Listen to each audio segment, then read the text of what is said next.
welcome to our 2025 Day of Action webinar. I'm going to give it a couple of minutes while everyone comes in, grabs a coffee, settles down for the hour, gets ready for this amazing presentation that we're really excited to share. There's always some familiar faces. Rufus from New Green, great to see you. And some Chris Birch, great to see you as well. So it's really good to see some of you familiar faces, some of our supporters coming back for what is our flagship event at Sustainability Partnerships. The Sustainability Day of Action has been going, we've been running it now for the last 4 years, but there was a lot of legacy to it before that. So it's great to see that we still have support and that it's growing and that people are still really interested in seeing how the sustainability within our NHS has been growing and has been cultivated into a much broader conversation. Today we have one of my most exciting presentations. It's from Rhiannon and Kate here. I'm not going to go too much into it because I think that what they have to show you is definitely best coming from them. So I won't spoil too much about what's going to happen, but we did call this Designing with Purpose. A lot of the events that we've had, a lot of the people that we have on our emails, on our community, have a lot of interest when it comes to infrastructure. Infrastructure is really obviously at the heart of the NHS. The complexities of what we have in terms of infrastructure across all of the trusts is something that has been widely discussed in the last 4 years since we've been running sustainability partnerships. And it's really, really exciting for us to be introduced to a project that has had sustainability at the heart of the planning from day one, from scratch. And I'm not going to, Kate, I can see you laughing because Rhiannon went upside down for some reason. It was really funny, but we will carry on. And I'll let you guys please introduce yourself and start sharing your screen and let us know exactly what we've got in for us today. And we do, as I always say, we do have the chat function where people have been chatting already. Please use that to introduce yourself, say hello. If you do have any questions specifically, please use the Q&A function. I'm then going to run a Q&A session with these guys at the end of their presentation, and you're more than welcome to add your questions specifically. Don't please add them in the chat because they might get lost by the time that we finish the presentation. So I'm going to pass over to you, Kate. You're good? Yeah. Yeah, fantastic. Thank you. Sorry for my giggles. I am very juvenile, and when my colleague went upside down, I couldn't hold it in. I apologize. I tried to stifle my giggles, but here we are. Bore da pawb. Good morning, everyone. My name's Kate Hammond. I am the Senior Engagement Manager at Velindre University NHS Trust. Good morning, everyone, and apologies for going upside down. I'm not used to Zoom, which is embarrassing, but I am Rhiannon Freshney. I am the Trust Sustainability Manager for Velindre University NHS Trust. And today we're here to share our transformational vision that our trust is progressing in partnership with Welsh Government and our NHS Wales colleagues.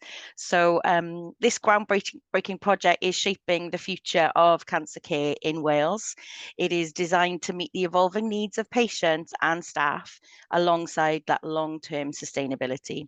So during this session, we're going to discuss the fundamental design principles that underpin our sustainability framework, the importance of engagement and involvement in how Velindre is embedding sustainability at every stage of building our new state-of-the-art facility.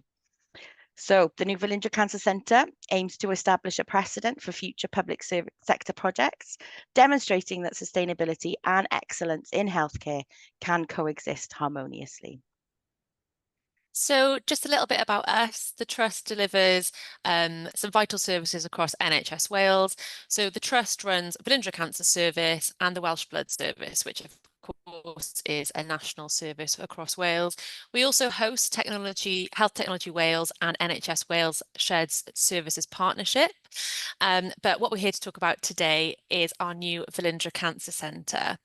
Like Kate said, we're all about looking at how we can engage people, embed sustainability, and ensure that the service that we provide, and not just the building, but the service as a whole, continues to grow and evolve and becomes outstanding care that we're already known for, not just for today, but for all of our generations to come.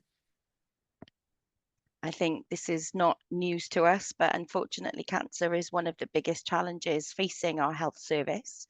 And in Wales, as well as across the UK, the number of people that are diagnosed with cancer is increasing year on year.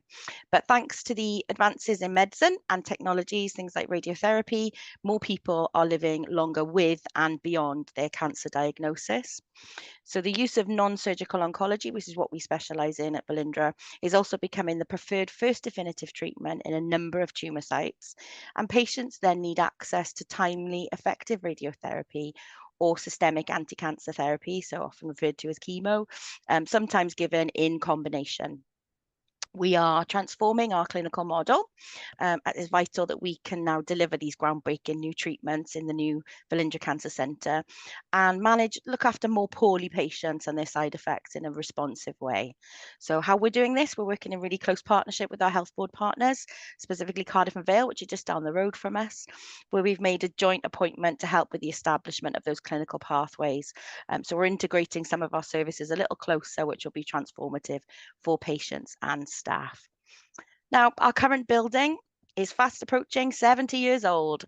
It no longer has the space, the layout, or the facilities that we need. We are busting at the seams, and it's getting even more challenging every day to deliver the modern, innovative cancer care at the pace and the scale that the service demands.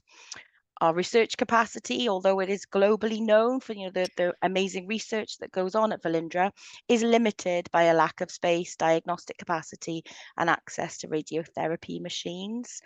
But our new Velindre Cancer Centre is award-winning in its design. It can adapt to new technologies, changing patient needs and future models of care.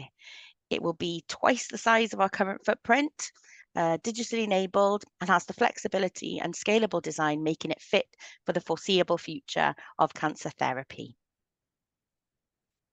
So I'm sure a lot of people on this call will be familiar with the UN Sustainable Development Goals, and we just thought it would be helpful to showcase to you some of our national, global and local drivers. Whilst we've talked about the kind of instance of cancer, we appreciated that doing a new building obviously has a huge carbon footprint associated to it. And in Wales, we are fortunate, although it is challenging, we are fortunate to have really stringent environmental policies. So it's a devolved power of the Welsh Government. And within that, we have the Environment Wales Act, which includes our targets for the public sector to be carbon neutral by 2030. We have new workplace recycling, which has been a challenge to say the least. We have also the world-leading Wellbeing of Future Generations Act. I've added a few different things on there around our health policies as well. But the Wellbeing of Future Generations Act has driven this project, and it looks to embrace sustainability in its full breadth. And then on a local level, we have created a sustainability strategy in order to achieve all this variety of environmental legislation. To the next slide, please, Kate. So to achieve our vision, not just for the Cancer Centre, but also for the entire organisation, we created a sustainability strategy, which embraces not only environmental sustainability, but it includes social value, it includes community benefits, it includes our people as agents for change. These are driven by both the UN Sustainable Development Goals and the Future Generations Act. So in the national conversation in Wales, like I said, we have a lot of legislation, which is amazing, and it's really helpful to drive projects like the new Velindre Cancer Centre. And our ambitions and aspirations in sustainability not only contribute to these national objectives, but also, hopefully, we want to set a benchmark for future healthcare facilities. We're integrating cutting-edge sustainable practices in the new Velindre Centre, supporting Welsh Government's vision of a greener and healthier future for all. And then this on screen you'll see now is our clinical model, a visual kind of interpretation of the way that we deliver our services. You'll see the patient, as always, is at the centre of everything that we do. And ultimately, it is about us delivering that quality, seamless, integrated and sustainable care. So you'll see us coming out of the circle.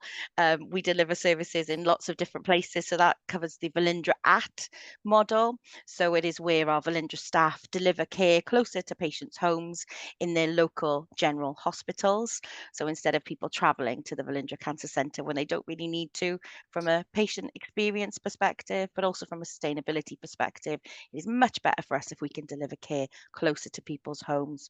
We have just opened our radiotherapy satellite unit in Neville Hall, which is our satellite centre. So that is helping us reduce our scope 3 emissions, as well as, ensuring we can deliver that care closer to home. The first time that we've been able to deliver radiotherapy in an additional setting to the Cardiff Centre. And then also, our groundbreaking design also complies with the modern healthcare building standards, as well as the quality and safety. The our IPC colleagues keep us on the straight and narrow, so that we should ensure that we have a safe, accessible, dignified and positive experience for all.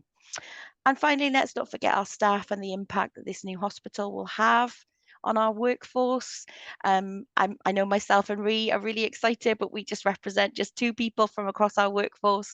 We are really excited to have this new facility, which will be an amazing place for staff to work, thrive and learn, with dedicated spaces for collaboration and well-being. So with that in mind, when the new Velindre Cancer Centre we went into something called competitive dialogue, and our ambitions were set out to be the greenest hospital in the UK.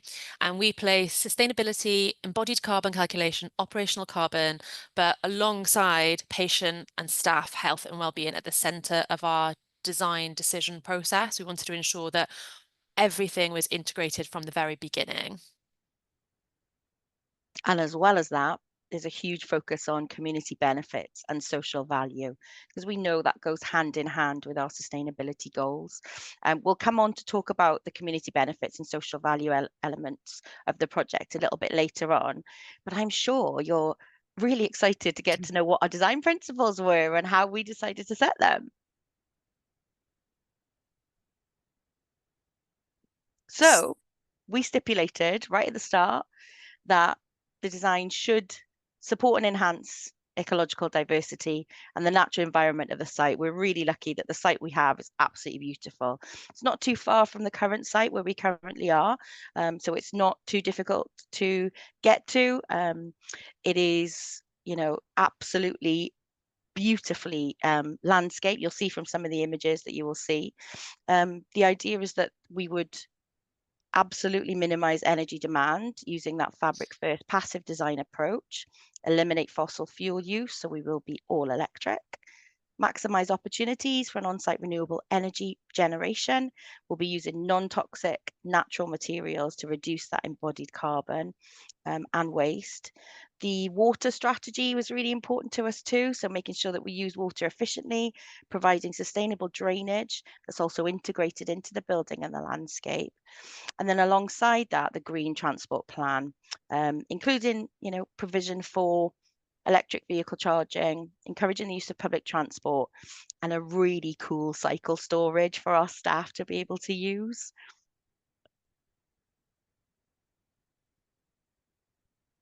So when we considered the increase of cancer rates, and we know that there's going to be more drugs in the future, we'll need more space, the design has been ensured that there is maximum amount of flexibility. So it means that in the future, we'll be able to adapt the building and integrate any new techniques we're then using. So for example, in terms of our power infrastructure, we've got 50% spare capacity designed in the ducts, which will allow much more additional capacity in the future. And the functional design and the zoning of the services means that all of our diagnostic equipment is in one wing. We've got flexible grid and partitions, meaning that we can easily change and use what we're already developing plans to include a PET scanner as part of our clinical offering, which will be a key resource in Wales. So this future-proofing is really important to the project because, as you know, as things grow, research evolves. We need to make sure that this building is fit for the future and that we're not creating something that, you know, we move in and 2 years later, it's no longer fit for purpose. So it's one of our key ambitions, is sure it's future-proofed to ensure that it also fits under our ambitions of the Wellbeing of Future Generations Act. We want it to be an exemplar project in Wales, and it will be the first all-electric hospital in the UK.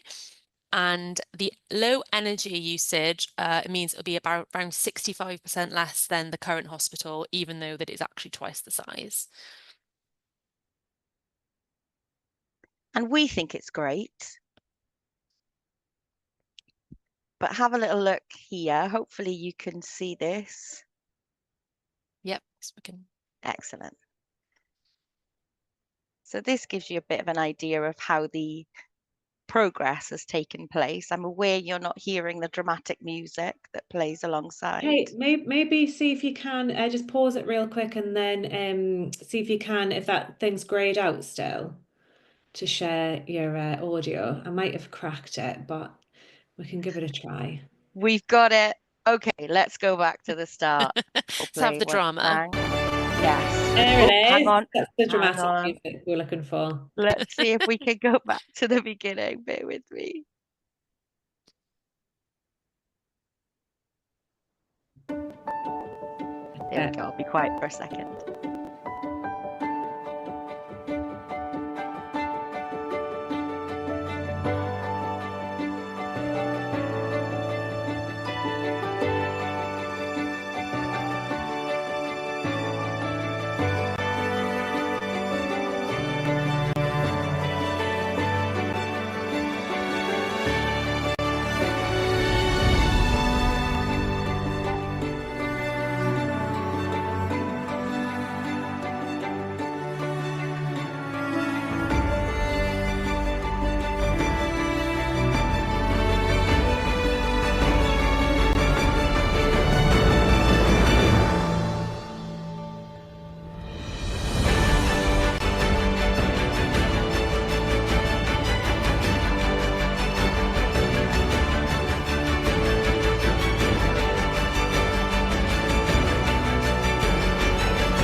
It was worth it to wait for the dramatic music. I think so too.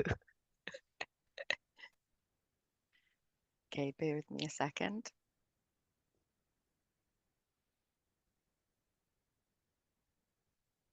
So we've got some images here to share with you of what the new Velindre Cancer Centre will look like. We won't spend too long on them, but we'll give you enough time to really take in the overall kind of design principles. And I think one of the things that we always note with these generated images is that the sun is always shining and it doesn't rain anywhere, and they're all on these beautifully clear sky days. But this shows the central space that we have. I don't know if you can see my cursor if I move that there, but the central lolva space. So lolva is lounge in Welsh. So this is a timber frame. So really low carbon materials being used as the central. It's one of the biggest timber frame structures in healthcare in the UK. It means that that central space of the building will be absolutely flooded with natural light. Something that, you know, we really struggle with in the current centre is that we've got lots of corridors. I'm sure you will appreciate, you know, within your hospitals, some spaces you don't see the outdoors all day long. You know, it could be light, it could be dark, who knows. So this central space also aids the wayfinding strategies. So making sure that, you know, it's as easy as possible to navigate the building. Something we're conscious of is that it is twice the size of our current building. So we want to make sure that we still maintain that cozy welcome feeling, that cwtch that people refer to when they come into Velindre's services and into our care, that supporting hug that they get from us when they walk through the door. So making sure that they can navigate the building in an easy way, bringing people back to that central space. You will be able to visually see where each of those departments are. Again, we'll come on to wayfinding a little bit later. But you'll see it's set, lots of these images are very green, it's set in beautiful landscape. You may have noticed on the dramatic video that there are lots of piles of earth around the site, and that's a deliberate thing. So what the construction team has done is they've deliberately moved those piles of earth all around the site in different places, because we will be needing that for the landscaping. So rather than, you know, getting rid of that, you know, material that isn't required just yet, we're holding on to it, we're moving it around the site to make sure that we've got it to use it when we need it. So this is a side view of the building. What we've been able to do as well, because the land that we're using has a slope to it, so we've been able to integrate some of the car parking facilities below ground, incorporating that slope. That means that the building sits quite comfortably within the landscape. It's not a high-rise building, it's only 2 floors above the ground, with 2 floors then beneath the ground for car parking. Lots of footpaths and cycle paths around the site. They're 3.5 meters wide, so plenty of room for that shared facility for people to navigate around the exterior of the building and the grounds. One of the things we're really conscious about is providing a shared space that our community members can also enjoy and appreciate too. I think, you know, we're all aware that getting outside and getting some fresh air and moving our bodies is really where health begins at home. So we want to make sure that we've got a great community facility that we can share with people too.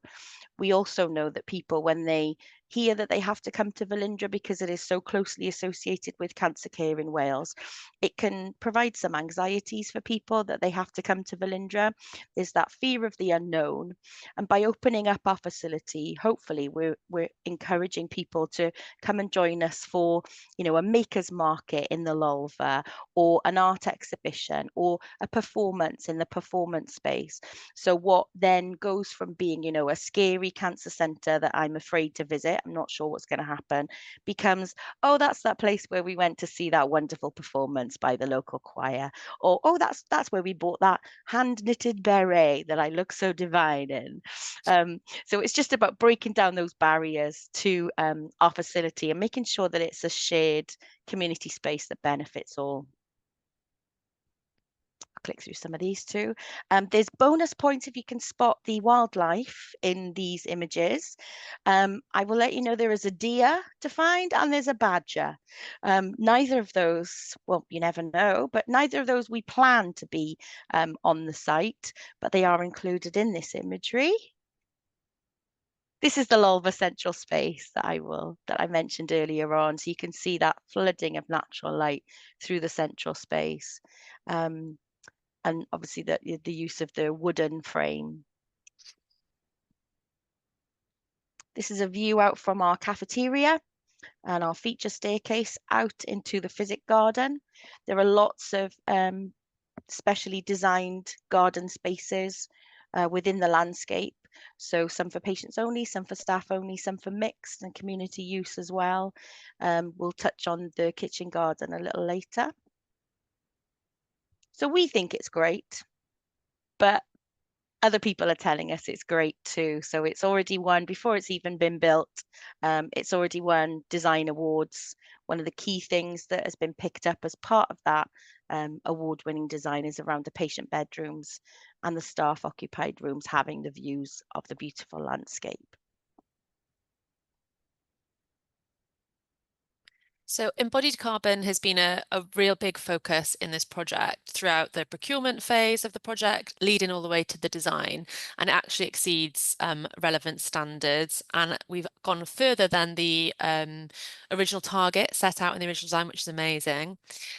The palette of materials we are choosing maximizes reuse and recycled content, things with minimal processing, and wherever we can, we are ensuring that it is locally sourced products.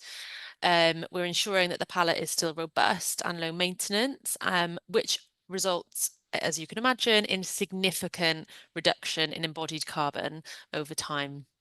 So we've got the stacked hybrid timber and concrete frame, which helps optimizes grid spans to reduce material use in a lean structure.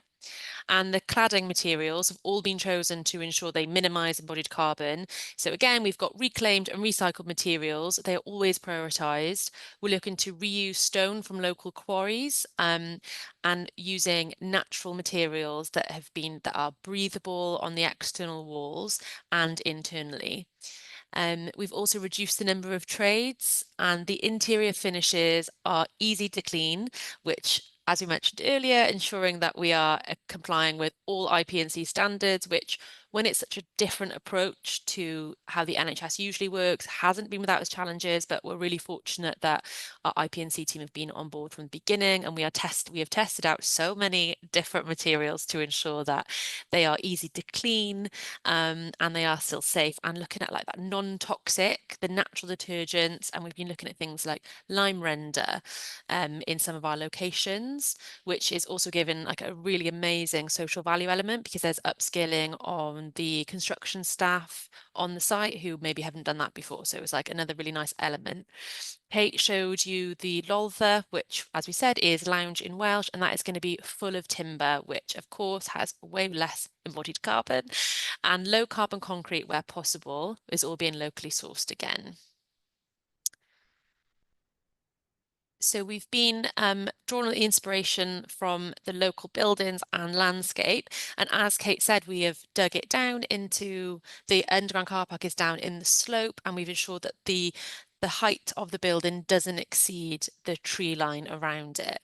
On top of that, we've ensured that the palette is in keeping with the exterior of the VCC is in keeping with the overall site and the aesthetics align with the natural environment, but also they also align with the low carbon ambitions. So we've been looking at timber cladding, Agabion-based timber columns, reclaimed brick and copper metal cladding, all which, you know, add to reducing our embodied carbon. And of course, not just embodied carbon, but our operational carbon is a key focus for us. We've been looking at how can we know that we need to deliver these services. We know that the linacs which deliver the radiotherapy are one of the most energy intensive things you can possibly use. So we've been looking at different areas to reduce our carbon footprint. And a key one we have is removing all gas from site. So our current site has gas on it. This new one is going to be all electric. As much as possible, we're going to be using on-site renewable energy generation. So we're having solar panels and heat pumps. And whilst we're going from 17,700 meters squared on our current site, we're increasing to 31,945 meters squared. We're still going to be seeing a 73% reduction per meter squared on domestic hot and water and heating. And based on our current predictions, that'll be a 45% reduction in regulated energy. So this operating energy is being calculated throughout various stages of the design and construction, and we've divided it into regulated and unregulated energy use. So the regulated is the ones that has to be compliant with like the Part L of the Welsh building regs, and that includes heating, cooling, ventilation and lighting. And then we have the unregulated, which doesn't have to comply with building regs, but it will include things like the small power, servers, but not cooling of the servers room, the equipment, the lifts and the catering. So yeah, we are looking at around nearly £1 million per year from our PV cells, which will be on the roof.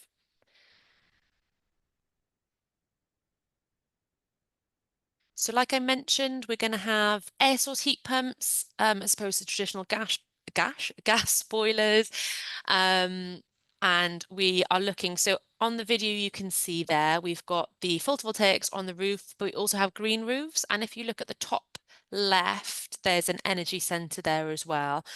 And we're looking at, because our target is to be carbon neutral by 2030, in line with the Welsh Government targets, with the on-site energy generation and the decarbonisation of the grid means that we'll continue to reduce our carbon footprint to 2030 and beyond, really. So yeah, this is a little illustrative video for you. And we've touched on this a bit already, but we've been looking at that whilst energy generation, so through our PVs and our air source heat pumps, is essential, we know that the design of the building itself is going to be key to reducing our carbon emissions and keeping those operational energy consumption figures down. So we've ensured that it's got a passive design, it's got optimum building orientation with natural ventilation, sunlight utilisation, all while enhancing like our occupant thermal and visual comfort. So I mentioned the PVs, the green roofs, we're looking at rainwater capture. The building massing is compact, incorporating the louvre, as we mentioned, to minimise travel distances and corridors, thereby eliminating the need for kind of typical hospital streets as they're referred to. The daylight penetration has been encouraged by the layout as well, with the use of courtyards. This really helps with the daylight motion sensors and our lighting and everything like that. In addition from that, there will be a view from the sky from desk level from 80% of the relevant rooms. And then we also have mature trees all around, which helps, of course, with shading in the summer months. And then on to active travel. We know that it's not just about our building, it's about how our staff get to us as well. And every year we do a travel survey across the whole trust to see how people travel to work, how we can help them. And more often than not, people just want better cycle paths, they want somewhere to store their bike. So we've taken all of that feedback and we've made sure that we've integrated active travel into this design. So making it easier than ever for our staff and our visitors to choose cycling. We're going to have that brand new cycling hub that Kate mentioned. We're going to have 80 secure bike parking spaces, lockers, change room, showers, which on our current site we have, but we don't have a lot of it. So it kind of puts people off. So having a much better facility is really, really exciting. We have cycle access and paths up, down, round and round, so people can get in from loads of different entrances, cycling, but it's also connected to the Taff Trail, which if you're not local, you don't know it, but it is beautiful, a beautiful canal. People are constantly cycling along that, so we're making sure that we're connecting to existing bike paths as well around the centre. With walking and accessibility as well, like I mentioned, there is cycle paths throughout, but they are 3.5 metres wide, so people can walk through the site as well as cycle. We're having a bus stop directly in the centre, which is really exciting because it's something that we can't do on our current site and people have asked us for a lot. So really, really excited that we can have that on the new site, and it'll be a route directly in to the centre. And then electric vehicles. So we will be the largest spot of electric vehicle charging in Cardiff when we open. It's been really important to us to make sure that we offer electric vehicle charging, because we appreciate that more people are going electric.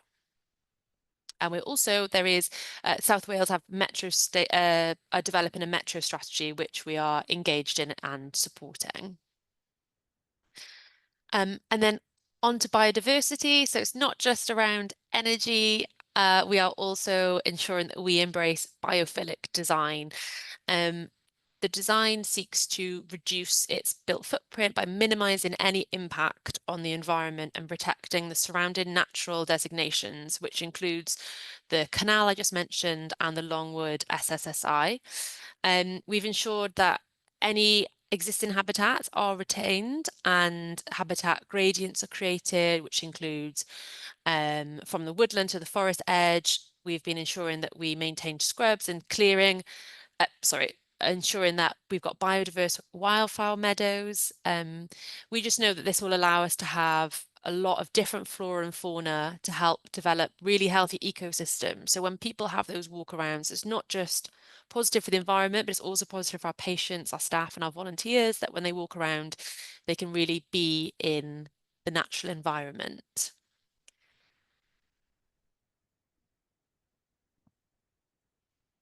We know that our patients will really want to appreciate that. And sometimes our patients aren't well enough to leave their hospital bed. So this is a mock-up of what one of the patient bedrooms will look like.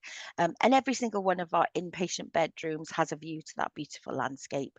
So all that lovely flora and fauna that Rhi mentioned, our patients will get to appreciate that, even if they're too unwell to leave their room.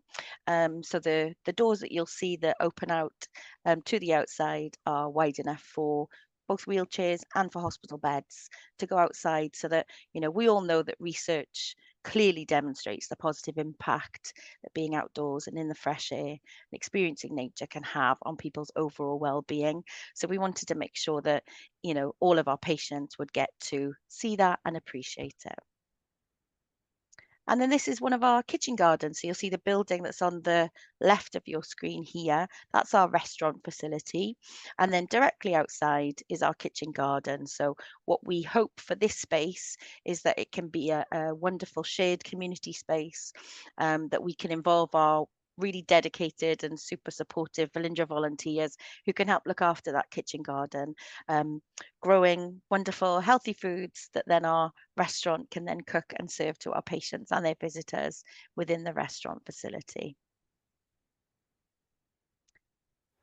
The development of the new Velindre Cancer Centre here behind me is a transformative step forward for cancer care in Wales. It's been under construction since May 2024 and everything is going to plan and to schedule.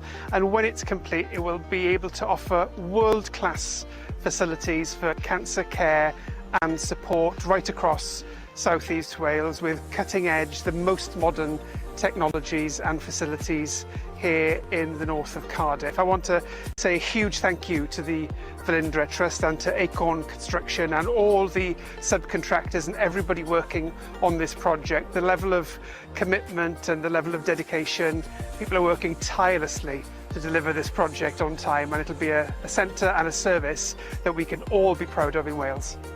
So this visit today was a real opportunity for us to show how we're turning our groundbreaking vision into reality. Our new Velindre Cancer Centre is going to be a world-class facility, providing the environment, the facilities, the equipment that our families, our patients and indeed our staff truly deserve. This is a once-in-a-generation opportunity to deliver a world-class cancer centre for Wales, and we're really proud of how we're delivering this together in partnership with our NHS team, our colleagues across the region, with Welsh Government and importantly our construction partners, the Acorn Consortium. So it was a really wonderful day and are looking forward to further updates on the project over the next couple of months. So I probably should have introduced those lovely gentlemen just then before I shared that video, but I wasn't certain it was going to play. So that was Jeremy Miles, the Cabinet Secretary for Health and Social Care in Wales, and then David Donegan, our Chief Executive of our Trust. And I think one of the things they mentioned there was about how this was a once-in-a-generation opportunity to really change the way that we deliver our services and opens up opportunities for us that we haven't really had before, because we've been quite restricted in the offering that we can provide. So one of the things I wanted to touch on is about, you know, those new unique opportunities for us to undertake with our communities. Thrive is the initiative delivered in partnership with Acorn, which seeks to support voluntary, community and social enterprise organisations across our region. So community groups can apply for time bank, which is obviously volunteer hours to support the various challenges that they may have as organisations. They can apply for a small grant from a community fund, or they can also apply for materials from the resource bank, which you'll see there situated on the site. And it helps find a new home for those excess materials that aren't being used on site. So you'll see on the right hand side there's a converted cabin that we've that we've decorated beautifully, which houses those excess materials that obviously local groups can apply for. And then hefyd is the Velindre Community Benefits Initiative. And it's one of the ways that we're investing and developing in a series of programs, including arts, green social prescribing, sustainability, and working with children and young people. So during the development and the construction of the new centre, and also continuing once it's open, we're all about lasting legacy. We're working really closely with our partners to empower with meaningful collaboration. So through this innovative approach, we're giving back and we're investing in the Velindre way. One of the key initiatives within the hefyd calendar is the Sustainable Jamboree series. So they're regular events. They're mine and Rhee's favourite parts of our job, if I'm being really honest. They're regular events held in the Cancer Centre for staff, patients, families, and the local community. And what we do, we work together to coordinate an event programme, to provide tasks and activities over the school holidays. They usually involve lots of messy paint, which parents love us for taking that away from their households during school holidays. But they also aim to highlight key sustainability messaging. So for example, you'll see on the right-hand side there at the very top, some of our radiotherapy staff, those uniforms were being changed. So there was a new directive from Welsh Government across healthcare that uniforms needed to be of a specific colour. So we ended up with a whole host of radiotherapy uniforms that were ultimately going to go to waste. Not on our watch. So we took those materials and we've created a ton of bunting. So the children have cut them up into triangles, and they've painted them, and that's what we use to decorate our areas when we're doing our festivities out and about in the community. We've also shared bug hotels. So from some of the materials from site, we've created bug hotels and we've issued those out to community members. We play games like garden bingo. You can see why we like it. It's a whole load of fun. All of the events are free of charge, which obviously reduces any barriers to entry. And we house them in our roundhouse that you'll see on the left there, which it absolutely will be coming with us when we move into our new home. And it was built by volunteers in partnership with an organisation called Down to Earth, who facilitated a 6-week green woodworking skills course. So as well as, meeting a whole load of lovely new people from across the region, the end product that they created is that beautiful new outdoor space that we can use to involve our communities and staff, our patients and their families, teaching new skills, bringing people together to reduce loneliness and supporting that overall well-being. And we couldn't just do that on our patch. We had to take it out on the road because we think everybody needs to feel the hefyd love. So hefyd, I should say, is the Welsh word for also. You'll note this, we tend to drip the Welsh language through a lot of our naming of things because it helps us celebrate, our culture and our communities. So hefyd on the road is about us going out and about across the regions that we serve to speak to and involve as many people from as many different diverse backgrounds as possible to make sure that they have a say in the way that our building is designed. So what we did, we've had a whole host of workshops and involvement activities for people right up and from the design stages and beyond. What we're now looking at is the interior final fixtures and finishes, which everyone is really excited about. But we want to make sure that the new Velindre is a safe, welcoming and inclusive space for everybody, and that everybody feels like their voices have been heard. So building a group of people, our Velindre Voices panel, we can make sure that we hear as many of those voices as possible. And what's really important to us is voices of children and young people. So we take our schools engagement work really seriously. It's hell of a lot of fun, but we do really love it too. What we asked them to do was to create what the world's greatest Velindre would look like. And it's really lovely to note that lots of them have indicated things that we have incorporated into the final design. So the good views from the windows, the plants, vibrant colours for furniture, the use of music and comfortable spaces.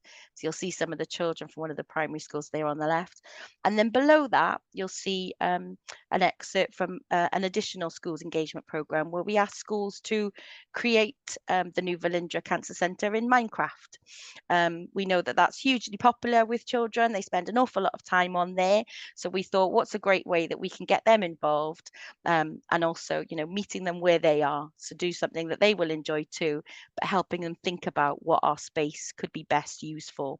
We've heard these voices throughout the whole of the process. One of the things we always do in our sessions, though, is we ask for what's one piece of powerful advice that you would give us. And I think I've included this here just to give us all a bit of a reminder. It really does ground us about always listening to our community and making sure that we put ourselves in other people's shoes too. One of the ways that we did that was hosting a series of inclusive design workshops where we talk to people with different accessibility needs to inform our access and inclusion statement.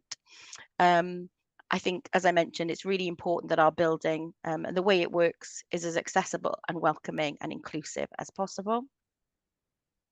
And this is what we're working on now, really. So this is using that design statement that our workshops help to inform how we now look at things like internal wayfinding and external wayfinding. So the signage that we'll be using and the various colour palettes on our sign.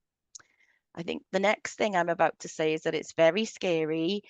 We are 1 year and 9 months away from treating our first patient in the new Velindre Cancer Centre, which is hugely exciting. I've worked for the Cancer Centre for 10 years now, and it's been something that's been spoken about since my very first day that I joined the organisation. So to finally get so close to seeing this in reality is super exciting. We absolutely cannot wait. I think one of the things we really want to make sure is that we honour the story and the experiences that people have had over that 70 years in our current facility. We are really proud of the work that we've done and the work that we do and our reputation across South East Wales for delivering excellence in cancer care. And at the same time, we're really excited about what's to come. And that's us done. Thanks so much, Kate. I think that yeah, we can all agree, super impressive, super inspirational. Rhiannon, you're there today, you told me earlier on, and you're excited every time that you go to see how much it's come on. What is it that you can see out of your window right now on site? So we've just got to the second floor, and it's amazing how quickly things are changing, because we did staff tours maybe 4 months ago, 5 months ago, and the difference that has happened over these next months. And I've just come out of a meeting where we've planned the next one in October for staff to go around, and we're going to have a roof on then. And it's just amazing to think how quickly it's been. A long time, a lot of planning, a lot of meetings, but we're there now and it's happening, and it's, yeah, really, really exciting. We do have a couple of questions. I think that Tim was making a joke about how cool the cycle racks are going to be when it's hot, but I think that you were telling us that it was going to be cool.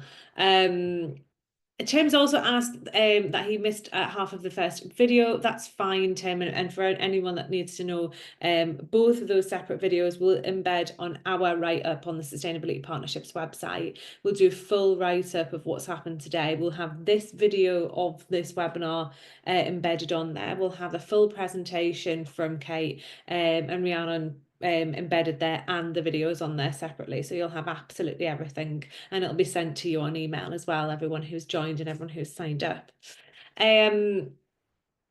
Rufus mentioned that as a proper exemplar of how hospitals should be built. I told everyone this was going to be the most exciting case study that we've ever had, and I think that you guys have definitely you've done me proud that you've not made a liar out of me. It really was absolutely inspirational. I also want to give you a big kudos on how great the presentation looks, guys. It's really it's really sharp. Oh, thanks. Yeah, Thank no, it's you. fine. We I take our know that. presentations very seriously, No, so I can thanks. tell.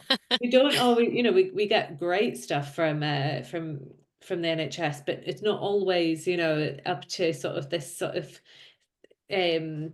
dynamic when it comes to the creativity. So I really appreciate that as well. Oh, that's really So kind of you. we do have another couple of questions. We have one that says that they missed it, but is the outdoor covered seating area built by a construction partner as part of the social value aspect of the contract? I think you said it was built by volunteers, but did you say it was a... Yeah, so the roundhouse was built by volunteers. So we worked with an organisation called Down to Earth. So they're based in South Wales, and they specialise in nature-based interventions. So helping people kind of bring different groups of people together within communities, teaching them green woodworking skills, and then ultimately creating, you know, really fantastic things. So another thing that they've created, as well as our roundhouse, is they've built a shed for us to recycle walking aids within the current cancer centre. So I think Rhi would be able to talk to you forever about that. But the shed itself looks absolutely beautiful. So it's about bringing volunteers together, teaching them new skills, and then making something really useful with what the end product of that, you know, of that skills exchange. Yeah, and just to touch on that, Kate didn't mention the most exciting project we've done with them, which is we've built green roofed bin shelters around our site. And again, that was with volunteers. So all across the current cancer centre site, all of our, you know, big ugly skips are all in these really lovely now wooden structures with green roofs, and they're all done with volunteers as well. And that's a mix of patients, families, staff, and community. And we had some people who are, you know, off on long-term sick, and then this is like a way in for them to come back into work to build their confidence again, which is amazing.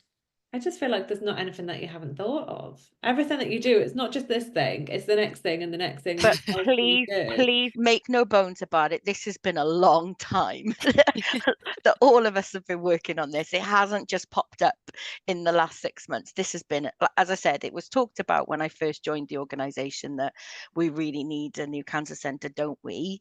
You know, and those conversations have happened at various different paces over that decade.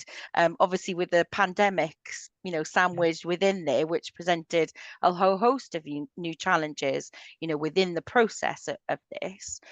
But yeah, you know, we don't want to say that we've just suddenly come up with all this stuff. There's been a lot of time, a lot of work, and a lot of effort that both our staff and our patient supporters have been involved with too. So I think one of the things that we really want to highlight is about honouring the people who are no longer with us, but that have also contributed to these plans. So we've got a really fantastic and supportive patient and carer partnership board who work with us. So they volunteer their time. So they're current patients and former patients and carers from our services. And they have supported us throughout this. Unfortunately, not everybody will be there to see opening day, but one of the things that we want to make sure is that we honour the legacy that they're leaving behind, the impact that they've had. I'll give you one example. So one of our patient leaders, Sue, is sadly no longer with us, but when we first presented the designs about our outpatient rooms, our outpatient setting, she mentioned how difficult it can sometimes be to come from a challenging consultation where maybe you've heard some bad news and then walk back from that consultation room through a crowd of people waiting in a waiting area when you're feeling, you know, not at your best, genuinely you're, you know, emotional and upset. Wouldn't it be great if we could have a discreet exit for people who didn't have to walk through that waiting area space? And I'm really pleased to say that we absolutely listen to that, and there is a discreet exit in our outpatient setting that Sue won't see, unfortunately, but her legacy is leaving that behind for all of the patients and families that will really appreciate having that discreet space that is, you know, well thought through and understood by someone who's actually experienced being in that position and how difficult and challenging that be. So when we talk about engagement and involving people, it's not just lip service, because that's not how we do things around here. We listen with a genuine intent to make an improvement based on that. So I know somewhere she'll be watching us on opening day and making sure that Sue's door, it won't be referred to that officially, but unofficially, Sue's door will be there for patients to come. I bet you've got millions of anecdotes like that, and unfortunately we can't go through them all. As much as I would love to hear more of them, I didn't really realise how much of an emotional morning it was going to be, Kate. So, but I do want to go through some of the other questions that are a little bit more practical. Chris is interested to find out the clinician's response to the landscape planning and if there's been any negative responses. I know it's, you know, he's the engagement manager. You have to deal with the good and the bad, so interested to find out about that.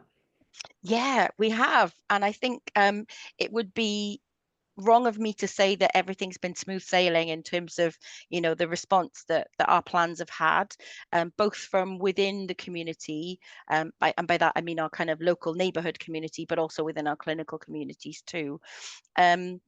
There have been divided opinions on our plans. I think with anything, there will always be kind of two sides of the coin, and people who think it's great, and then other people who think, oh, actually, maybe I'm not really into this. I think what's been the key thing for us is making sure that we keep those lines of communication open so that we have continued to listen and to learn. Some of the things that, you know, people have brought up have been actually really valid points that we've then incorporated into making changes to improve things. I think we know and we get that we're never going to please everybody with everything. We just know that we have the best of intentions, and that if there are things that we can change to make it better, we're definitely open to hearing them. I think that kind of feeds into what Rebecca has asked here as well, about how the clinical teams and patients will be brought on the journey for things like return to reuse of walking aids, more broadly reusable. You've got the comment here. So I mean, she's asking like about lower carbon alternatives, clinical food, all that kind of stuff. But I really feel like, you know, it's so thought through on your guys' side. Yeah, it's a really key thing for us is to get the clinical voice in. So we've set up a clinical sustainability MDT, and we've got that for our Welsh Blood Service site and also our Velindre Cancer Service site. And that generates ideas because we had a lot of subgroups with different departments, and this like brings together everyone. And from that, we're looking at reducing single-use plastic. We're looking to advance the crutches recycling to OT. So definitely involved. And then Kate's doing loads alongside that on the build and the design as well. So we're always trying to bring in the patients, the clinical voices. And from a staff perspective, each member of our staff will have a personal moving plan. So we know that the big move, which is done, we're actually doing it over a 4-week, but what will essentially be a 4-day period where everything gets moved. So every department will have a departmental moving plan for moving day, but also individuals will have their own moving plan as well, so that they feel that they're empowered, they're involved, and that they know exactly what's expected of them, what they need to do. So I think I'm really excited for the move because it is going to be hugely challenging, but it is going to give us one of those wonderful days that I always love at Velindre, when everybody, all hands to the pump, everybody chips in and gets the stuff done. Yeah, moving day is going to be a big one. I can't believe you're already, what, a year and a half off and you've got departmental moving day plans. Tim's also asked about how you plan to treat your wastewater without contamination of the environment. He's thinking about drugs and toxic chemicals that patients excrete, etc. Really good point.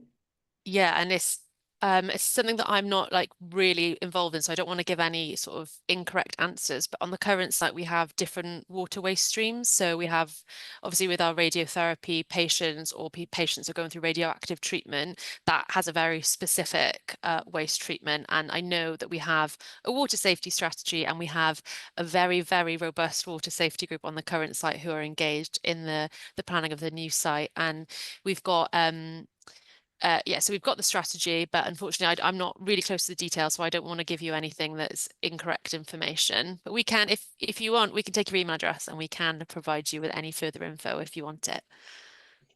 Yeah, and we can post information about that as well. Oh, perfect. Thank you so much.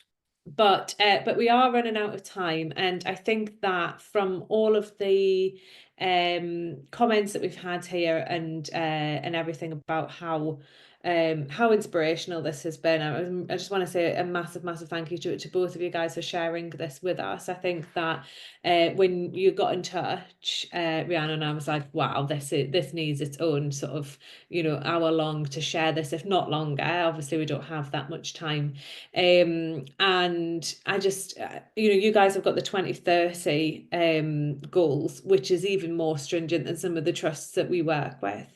And the fact that you feel like you are so confident with being in line with that, with the Welsh Government, it is super inspiring. And you know, there was a great Rebecca did mention here as well that, you know, sustainability and social value isn't a nice to have or a tick box exercise. You've absolutely embodied that, and it feels like, you know, I can see that enthusiasm coming through from both of you, but it, you know, it does take an entire team, doesn't it? It takes an entire trust, an entire, you know, and you guys are just, you know, happy to be at the to be able to showcase it, but you can tell how much effort's gone into this and for how long as well. It looks like, Kate, from that video that picture that you showed from like the 70s, I think maybe they were talking about it then. Yeah. But yeah, thanks so much. I do have to cut off. If anyone else has any other inspiring, interesting, impressive stories that you want to share with us on sustainability partnerships, and you want to be in Kate and Rhiannon's shoes, I know it is a tough act to follow. I'm not going to lie, but there's so many other inspiration and inspiring and kind of maybe a little, even if it's a smaller example, even if it's just within one element of healthcare. It doesn't have to be infrastructure and doesn't have to be a huge project like this. If anyone is proud of any of the stuff that you're doing, you know, we do have our awards later in the year, but if anyone does want to come on and share a presentation, inspire and knowledge share with other trusts, that's exactly what we're here to do at Sustainability Partnerships. So again, a massive thank you, Kate and Rhiannon. Hopefully we'll get an invite to that opening day with the giant scissors. Hopefully that's going to happen. Kate's like, yeah, I've already bought them. Yep, they're in my drawer. We're ready to go, and they'll definitely be a choir. We can't wait to see just, you know, how well this comes to fruition. So thank you guys today, and thank you everyone who did come on. And yeah, this will all this information will be shared with everyone who's got involved today. So thank you guys for spending our Sustainability Day of Action with us, and looking forward to seeing what comes for 2027.